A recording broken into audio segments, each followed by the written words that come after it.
738 Talk 107.3 FM, WBRP, mornings with Brian Haldane, rolling right along. Welcoming back to the show, Chez Ciccone, owner of The Shed. The Shed is where Allie Rice used to work. Chez, welcome back. How are you, man? Hey, Brian. Good morning. Glad to have you back on here, although I wish the news was better. We're going to get there, where we have some level of closure with an arrest. But let's dive in with an update, if we can.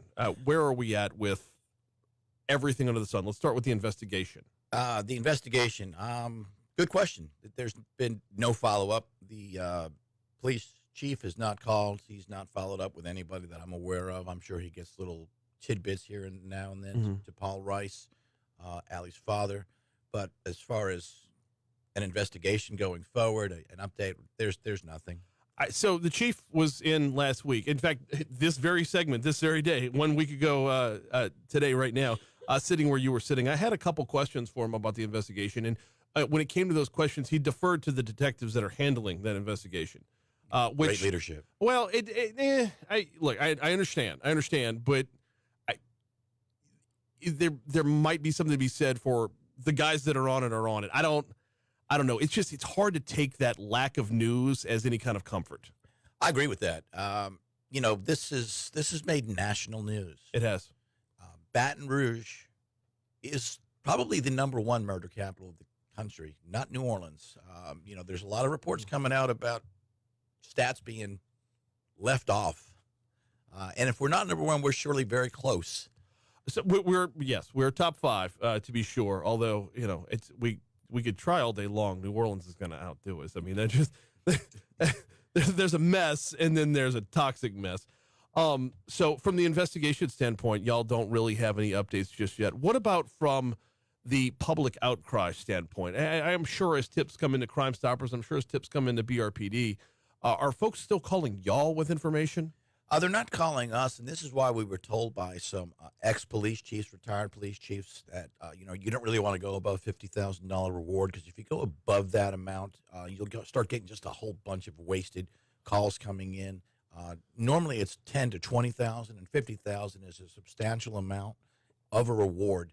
And typically, we were told, I was told, a few of us were told that 50,000 is more than generous, and someone should come forward with some information.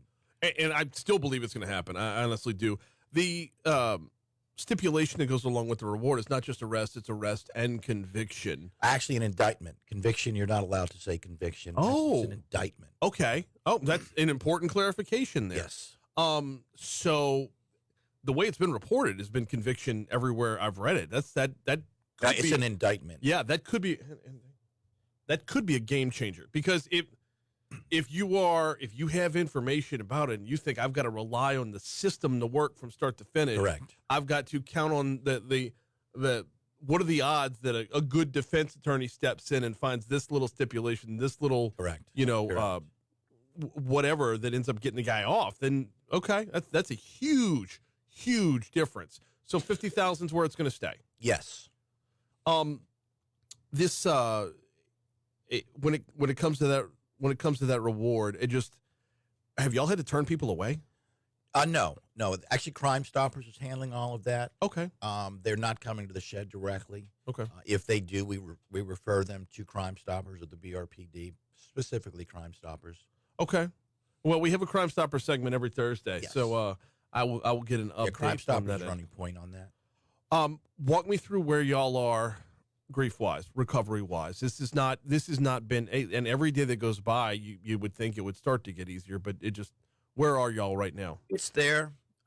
Someone was gracious enough to give us, license plates are part of our theme at the shed, and someone made an Allie license plate, and we hung it in the back bar right where she worked. That's a reminder, and we see it every single day. We are moving forward. We're at the anger stage right now, the frustration stage. The grief, not for the family, of course. I can't speak for the family, but for the shed family, we're at the frustration anger point right now. We've gone through the grief.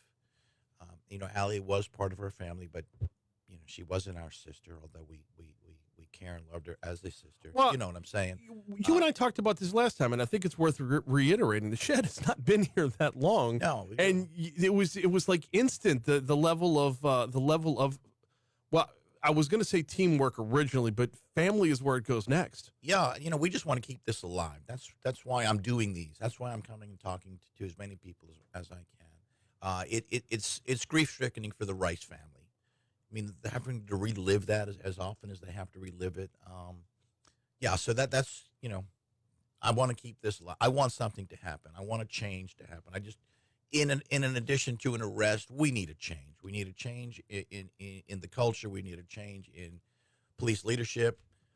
The change in the culture is probably the biggest one, and there's got to be one more step there, and that's on the judicial system, because the number of police officers who get frustrated on a daily basis with arresting the same people they arrested a week ago is getting through the roof as well. But the change in the culture is the biggest and probably the hardest one as well. It is. Murphy Paul in his press conference says we can't arrest our way out of this. And well, you know what? If you kept them in jail longer, you wouldn't have to continually arrest the same people. Which is the judicial problem. Exactly. Yeah. It's threefold. And it's what we tend to do is, use two as an excuse not to fix one. Correct. And that's the hard part. Bringing it back around to Allie's murder, you were telling me off air, and I hope you don't mind me bringing this up on air. Not at all. You went and cleaned out her car. I did. Tell me the story. It was at Roadrunner Towing. They pulled the car in. There were bullet holes on both sides of the vehicle through the passenger and driver's side door. I counted 4 bullet holes in the vehicle itself. Both windows were blown out. Paul let us know the other day that there were 10 or 11 bullets in Allie's body. According to the police report, there were 16 bullets shot, which would, 2 shooters without a doubt, especially the way the bullets entered the vehicle from both the passenger side and the driver's side. It seemed to have been instantaneous. So, thankfully, based on what I have been told, there was no shock. There was no notification that it was going to happen. There wasn't that fear factor, if you will. So It was instant. She had no idea it was coming. The bullet holes on both sides is because there were a number of eyewitness accounts at the time. Well, I'd say there were 1 or 2 eyewitness accounts at the time. They kind of made their way around. Does that original picture match kind of what you saw in the car? I don't know. I mean, there was from what I saw in the car, there were bullet holes. There was nothing through the front windshield. Right. Everything came from the sides. Everything was in the passenger side door and of the front of the vehicle as well as the driver's side. There are some people that are saying it was a carjacking. Well, with respect, it wasn't a jackable car. This was just pure evil. I'm going to say gang initiation or just some kids. So the gang initiation thing is an interesting one because it's something that it's one of the rumors that came up originally, and the official response is there has been no evidence to suggest that, which to me is not the same as saying no. Correct. There has been no evidence to suggest that is just that so. And kind of like I can't confirm or deny. Right. I can neither confirm nor deny. Exactly. And that answer was given in the very same press conference that was about having 8 active gangs right now. And 6 months ago, we didn't have any. Yeah, I know. It's acknowledgement is at least one step.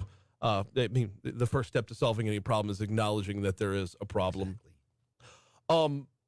But yeah, having the bullet holes on both sides, in the misnomer or the misdescription of a carjacking, you're not going to destroy the car. Correct. There's 3 reasons to jack a car. Either you want to take it for a joyride, you want to steal the car, or you want to steal the car for parts. Right. And, with respect, Allie was a 21-year-old college student. Not many college students have cars that are jackable, and it's surely not a car they wanted to take for a joyride. Right. And you would take the person out of the vehicle if you wanted to take a joyride. You wouldn't want to drive it around with bullet holes and broken windows. For the continued support, for the continued love that the community is sharing, where are the outlets for that? Where are the venues? Citizens Bank and Trust, the Allie Rice Memorial Fund. Currently, there's about $13,800 and some change in there. The majority of those donations have been made in $100, $250, $50, $10 increments. Mm-hmm. So we thank you, Baton Rouge, for doing that. That account is going to stay there for some time. That money will be used for scholarships in Allie's venue of college, her degree that she was going for, students that might need some help with books or things like that, just to keep her memory alive. There's another one, Live Like Allie. That is something that the Rice family put together. The bracelets that you see a lot of people wearing, that's through a Facebook or a Venmo Mm-hmm. type payment. The other one you can, with the one that the shed set up, the Allie Rice Memorial Fund, you can call Citizens Bank and Trust or walk into Citizens Bank and Trust. And if you go to any of their banks, even the drive-through has something in the drive-through window. The Citizens Bank and Trust, they never fail to step up. No, they really always don't. there. They're a really wonderful community bank. They absolutely are. Over at the shed, I mean, it's just I assume it's continued togetherness. It is. It is. We have the bracelets there as well. People are constantly coming in and giving accolades. They're saying prayers that they're signing. We have a big poster board there. They're putting their name on it. We have a little memorial area set up dedicated to Allie. The back bar, like I had mentioned earlier, where she worked, has a license plate with Allie's name on it that someone graciously provided. Exactly that picture right behind you. So again, we're keeping her memory alive. We want something to happen. We want someone to be arrested. We want the people that did to be arrested, not a person. The people that did this. No, because as the picture gets more clear, there were two. I mean, exactly 16 shots in that. Anyway, he is Chez Ciccone, owner of the shed. Man, I appreciate you coming down. I know it's not easy to talk about. I know it's not easy, and hopefully we'll have more clarity and a step towards closure the next time we see you. Hopefully. Absolutely. Got a break. We got your